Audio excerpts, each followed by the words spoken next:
going to start this first episode, or you might this first video on the historical problems with the Quran. By beginning, as I do there at KT, you're going to see I'm going to look at 4 claims that all Muslims make about their revelation. 4 claims that all Muslims everywhere, except for the liberals, certainly the nominal and the conservatives make this claim. And then I'm going to ask if we make the same claim about the Bible, and you'll see we're talking about 2 different planes. We're not talking about 2 different views, presuppositions of revelation. But then I'm going to move right into what modern Muslim scholars are saying about their Quran. Some of the well-known modern Muslim scholars, what do they say about their Quran? And then I'm going to go back to the 9th and 10th century and look and see what the earliest Muslim scholars said about the Quran. And you're going to see there's a huge disconnect. So, without further ado, let's get right into it. Well, terrific. Good to be back with you again. This topic tonight is one of my favorite topics. And the reason why is because it is so pivotal. Now, last night, we pretty much confronted the man, Muhammad. Tonight, we're going to confront the book. Last night, remember at the very beginning, I mentioned that in order to understand Islam, you really need to really understand 2 things. The 2 things that hold up Islam is one book, the Qur'an, and one man, Muhammad. Conversely, the same thing exists for us as Christians. Remember I said that last night, that for us to understand who we are, we also follow a book modeled by a man, but not the same book, not the same man. Ours is the Bible, the man is Jesus Christ. Now, since these are the foundations for both faiths, and since we understand our book better than anybody else, we can therefore understand why the Quran is so powerful for Islam, why it's so foundational, and why and where it gets its authority from. You walk out these doors and you talk to almost anybody else, and they will not understand that as much as you do. And that's why we're focusing on these 2 areas. Last night we did a historical survey looking at the emergence of Islam. We asked an awful lot of questions concerning not only the fact that there's just nothing there for us to look at, but that when it finally is written down, it's written down so late, 200 to 300 years later. Not from the 7th century when it should have been written down. It was being written down in the 9th and 10th century. Then we looked and asked, well, what is and why do you think this happened? And we then found out that had an awful lot to do with politics. It had nothing at all to do with theology, and it certainly had nothing to do with a man named Muhammad. And that was very clear that Islam really did not come from Muhammad, nor did the book, the Qur'an, come from Muhammad. And we're going to see that today. But we need to come to those conclusions, and we've got to do that by walking through and asking, how is it and where are we going to find this book? Now let's look at their claims. I'm going to start with the claims the Muslims make, like I did last night. And there really are 4 claims. These are the 4 claims that you can learn, memorize, just memorize those blue words. Number 1, that the Quran has always been. It is uncreated. It is the uncreated book that exists on tablets that exist in heaven. That's internal to the Quran itself. In chapter 85, verse 22, you have that claim. So it's uncreated. Therefore, it has no human intervention. Number 2, that the references or those surahs that came from those tablets were sent down piecemeal by the angel Gabriel to a man named Muhammad over a 22-year period from 610 to 632. Uncreated, sent down. Number 3, that the Quran was not completed during Muhammad's lifetime. There was no Quran when Muhammad died, according to Islamic tradition, according to the Muslims. It was not in any codex, in any codice form. It was not written down in one manuscript. It was memorized by many of the companions of Muhammad. It was certainly written, parts of it were written on stones and bones and leaves, but had not yet been written down in a book form like I have here. And then number 4, that when it was finally written down at the time of Uthman, 652, the 3rd caliph, that book that was written by him is exactly the same that I have in my hand today. This is known as the Hafs text. This is the canonical text. This is the text we're looking at, not the English part, the Arabic part. Now, if you're going to get a Quran, try to get one like this, one that has both Arabic and English, because much of what I'm going to say tonight and much of what I say up on the internet at Fander Films, I will be quoting verse after verse after verse. Most of the Muslims that you meet have not read those verses. The vast majority of Muslims do not read the Quran like you read the Bible. And the reason is very simple. Muslims only read the Quran to memorize it, to receive barakah, that's to receive blessing that's recorded by an angel sitting on their right shoulder, given to them when they were born. Another angel that sits on this shoulder records their bad deeds. It's very much like a bank account, credit and debit, credit and debit. So to retain that, or to get that credit, you have got to read the Quran, and you have to read it in Arabic. Now, only 15% of all Muslims worldwide speak Arabic. 85% do not know Arabic. And the vast majority of Muslims in this country do not know Arabic. So they're not going to know much of what I'm going to say tonight, and they're not going to know much of what you're going to claim, and not many of the references that you go to, they will have never heard. So keep a Quran with you. More than likely, almost every Muslim you will speak will not have a Quran with them. Isn't that so, Sarah? When we go to Speaker's Corner, how many Muslims have Qurans in their hands? Zilch.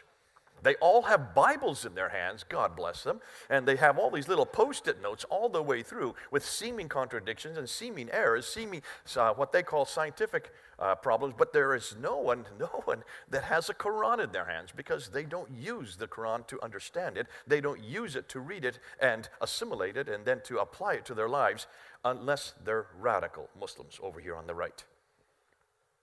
The vast majority of Muslims are not radicals. They're usually nominal or liberal. So for that reason, be aware of the fact that much of the material that you're going to learn, not just tonight, but also up on the internet, much of this material you will know, they won't.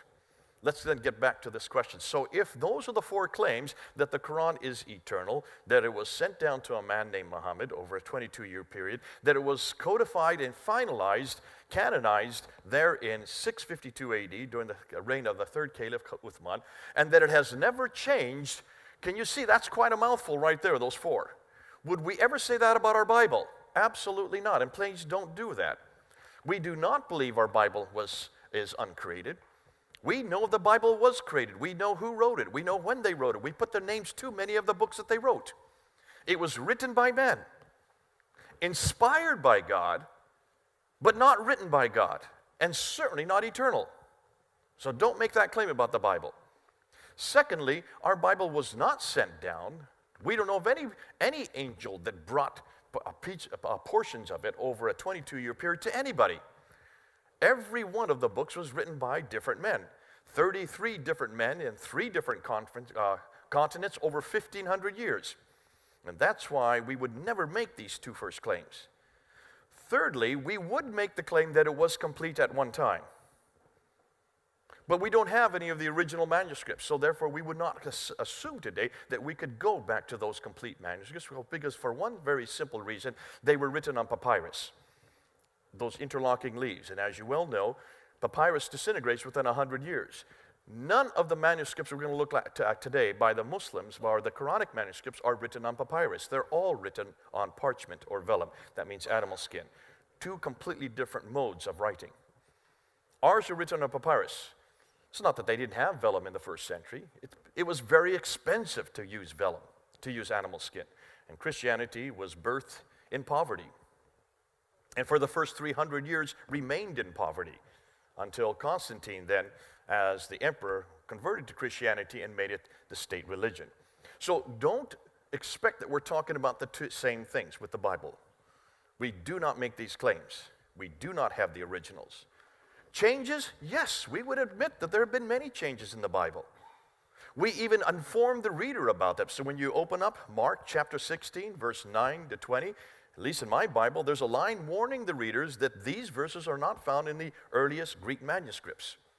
John chapter 7, verse 53 to John chapter 8, verse 11, the story of the woman caught in adultery, these verses are not found in the earliest Greek manuscripts. 1 John chapter 5, verse 7, we warn the readers that these aren't even found in the later manuscripts. These were introduced possibly in the 15th century, just that one verse. So we are very open, we are very transparent. We would say the Bible has been changed, but the reason why we still keep those verses in there is because we know that they do not introduce any new doctrine that's not found elsewhere. Okay, so be careful. Don't make these 4 claims about the Bible. Please don't. Thank God we don't make these 4 claims. But the Muslims do. And that's why we need to investigate that. Now tonight, I cannot critique uncreatedness or eternality. I cannot create sent down because I'm not in the 7th century and I'm not up in heaven. There's no way I could ever look to see if that tablet is there. So what I'm going to do is critique the last 2 of those 4. We can demand one manuscript, and this is what I'm going to demand, and you can demand this as well. All I'm looking for is one manuscript, complete manuscript, from the mid-7th century, that means from 652, which is complete, that means has all 114 books, or all 114 surahs, and has never been changed. Now that's not too much to ask, is it? The reason why I'm asking that and demanding is because they claim it. And you're going to see a little video where that claim is made. And you'll hear every Muslim claim that they can go back to theirs is the only scripture that can be traced right back to its original source on earth. And you'll hear almost every Muslim I've met. And for 40 years of working with Muslims, when I started working, when I first came here, well, actually, when I first started coming here to Britain back in 1992, they were claiming, what was it, about 100,000 manuscripts at that time? Remember that, Judy? 100,000 manuscripts that they could point to that came from the time of Uthman. We started confronting these. They then moved back to about 10,000 manuscripts. Then by about 2002, they moved back to 1,000 manuscripts. By 2014, when I did my debate with Shabir Ali there in Toronto on the 6 major manuscripts, they then moved back to those 6 manuscripts. So from 100,000 down to 1,000, down to 6 manuscripts in 2014. Now with this new material that I'm introducing tonight, and you'll see why, they've really now only reduced themselves down to 1 manuscript, the Topkapi. Ooh, I love that. Makes my job. Isn't that been great, Sarah, how we forced them back? But even that 1 manuscript we're going to put on the hot seat tonight. So this is all I'm going to do tonight. So I'm going to do 12 different areas. Hold on. We're going to go through 12 areas of historical criticism. The first one I'm going to do is I'm going to look at what the Muslim leaders used to say. I'm looking at then what the Muslim scholars now today say. I'm going to look at some historical anachronism. We're going to go into what we call source criticism. We'll look at the first two compilations of the Quran. Then we'll look at the 6 earliest manuscripts. We'll look at the 2 layers of the Sana'a manuscript, the most exciting amongst them. We'll look at the 4 carbon dating lab reports. Take a swipe through the late diacritical variants. Ask the question about where is that first earliest extant Quran, and then end up with the early consonantal variants and end up with the history of the 1924 Hafs canonized text. 12 areas. Put your pen down. You're not going to keep up with me. That's why we're filming this, so it's going to be on the YouTube. It's going to be on KT Online. It's also be on Fander Films, so you can look at it and take your time and unpack it.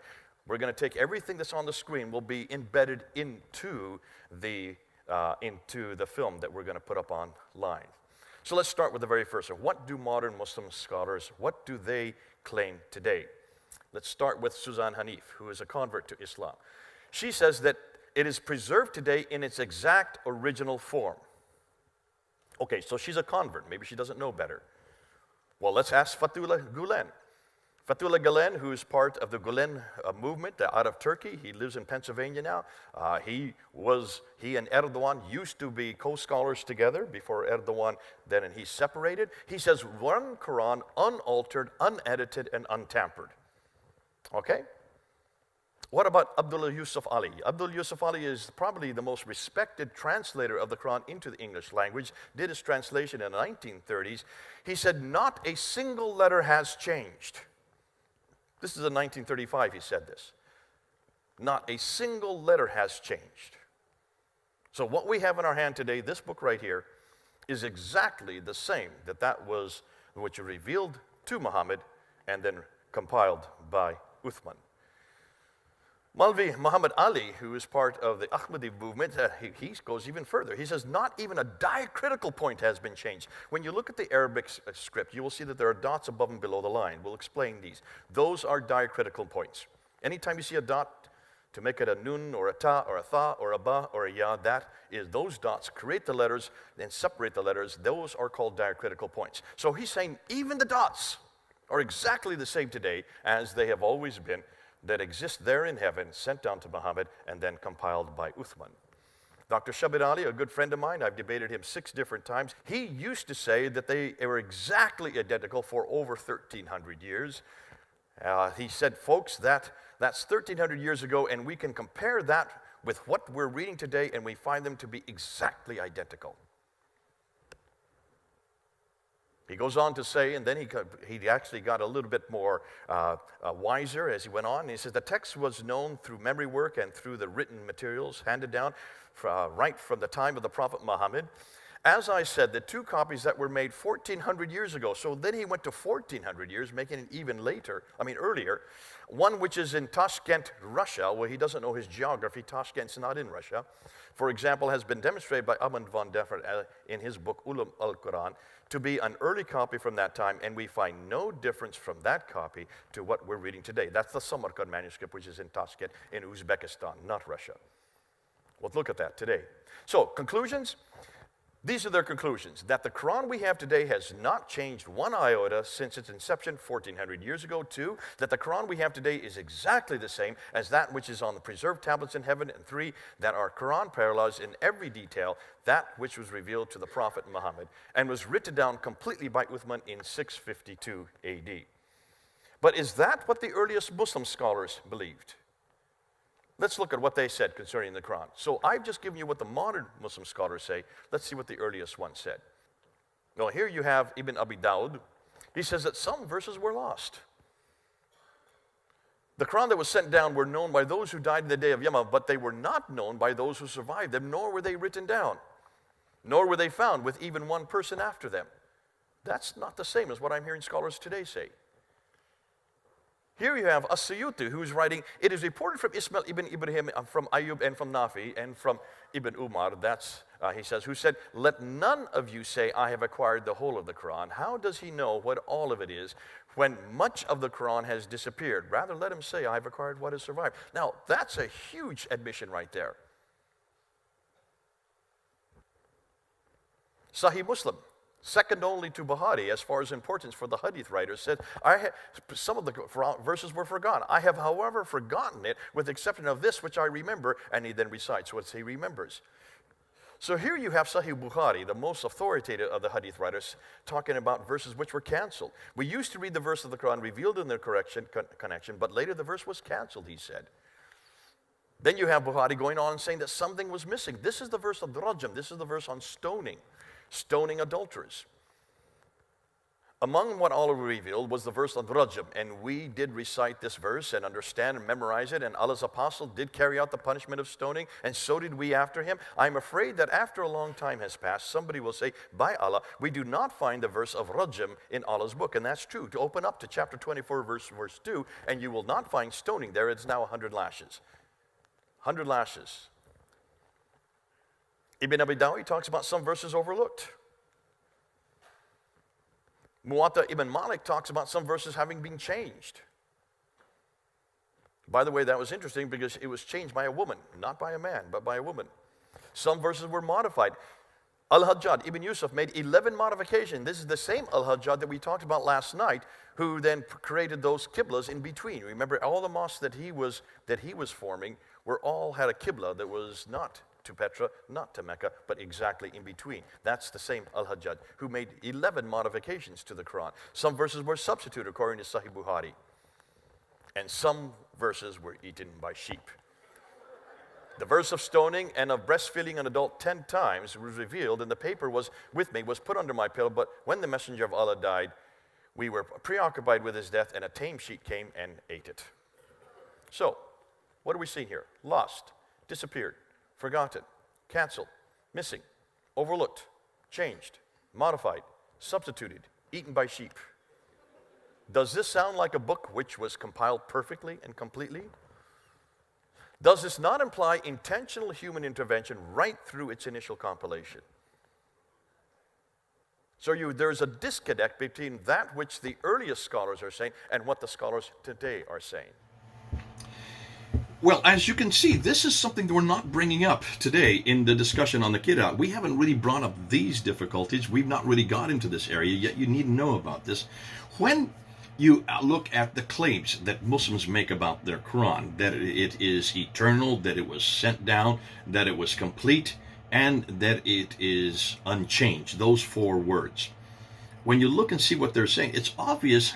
Well, we can't really say too much about the first 2, because the first 2, uncreated, eternal, how do you answer that? That's just a claim that goes nowhere and cannot be supported by Muslims either. It's just what the Quran says in chapter 85, verse 22.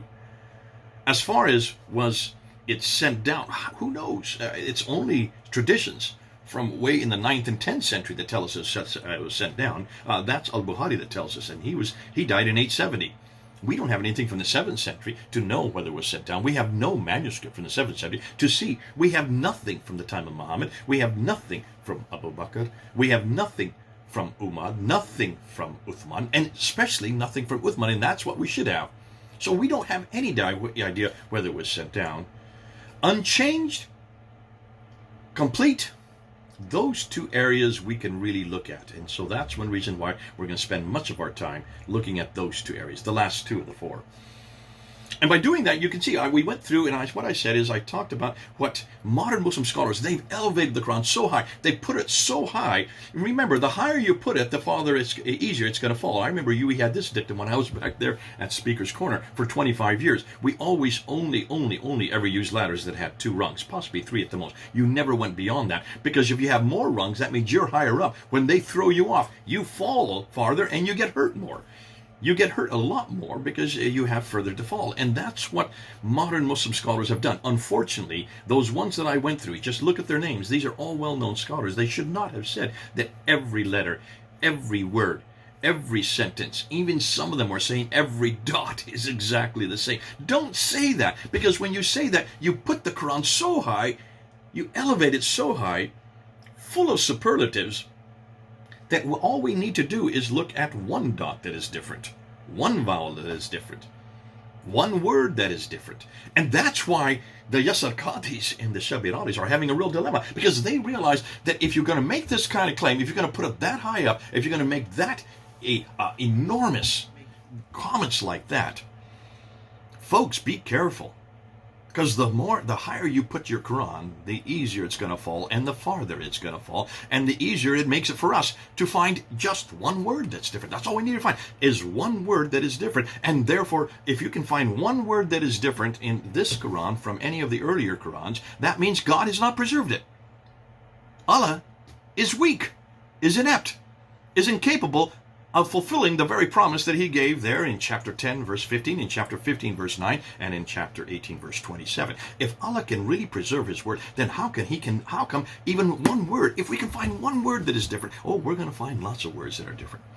Can you see then the dilemma for Shabiradi, who then there on May 9 says, well, no, don't worry. Yes, you're going to find lots of differences. Yes, I understand. But they don't change any doctrine. So now he's moved back a whole nother degree. They don't change any doctrine or belief or practice. That's not what the Quran says. It doesn't talk about belief, practice, or doctrine. It doesn't say anything about doctrine, belief, or practice. That's what Shabit Ali has added to it, because he is taking what we say. That's what we say about the Bible. But we know the Bible is written by man. We never make that claim. Have you noticed? We've never put the Bible up on a pedestal like you Muslims have. So therefore, it's not going to fall. It doesn't fall. And when you see a difference between what a manuscript says in the 4th century and something that has been added, a word or something has been added later on, we know that that's normal. That happens with all ancient documents and all ancient artifacts and all ancient manuscripts, including the Quran. We're not going to get to that yet. Wait till you find how many thousands of differences that we're going to find. And these are shocking when you see them. Muslims, can you then understand why Shabir Ali and Yasar Qadi are in a dilemma? because they live in the West. They are having to answer the questions we're going. They're not able to just stick at that red line. See, you Muslims in the traditional world, you who are supported by people like Muhammad Hijab and Rashid, you, the ones who are supported by that, you have to hold it to that. You can't go beyond that because you made that claim. You put your Quran on such a high pedestal that you don't go beyond that red line. You know what? This is a common symbol here in America. Footballers call this timeout. You've got to take time out. Because can you see what we're doing? We're going way beyond your line. And these are the questions you're going to have to answer. So that if you make these claims, support it, prove it, source it. That's all we ask. Because what we're going to show you, as we move on now, is that your Quran, it does not come from God. It doesn't even come from Muhammad. It doesn't even come from Uthman. And yes, it has been changed all the way through from centuries to century to century. And even the Quran that we finally have today in the 21st century is not the Quran that they had way back then in the 7th century, if they even had a Quran in the 7th century. God bless you. This is Jay. Over and out.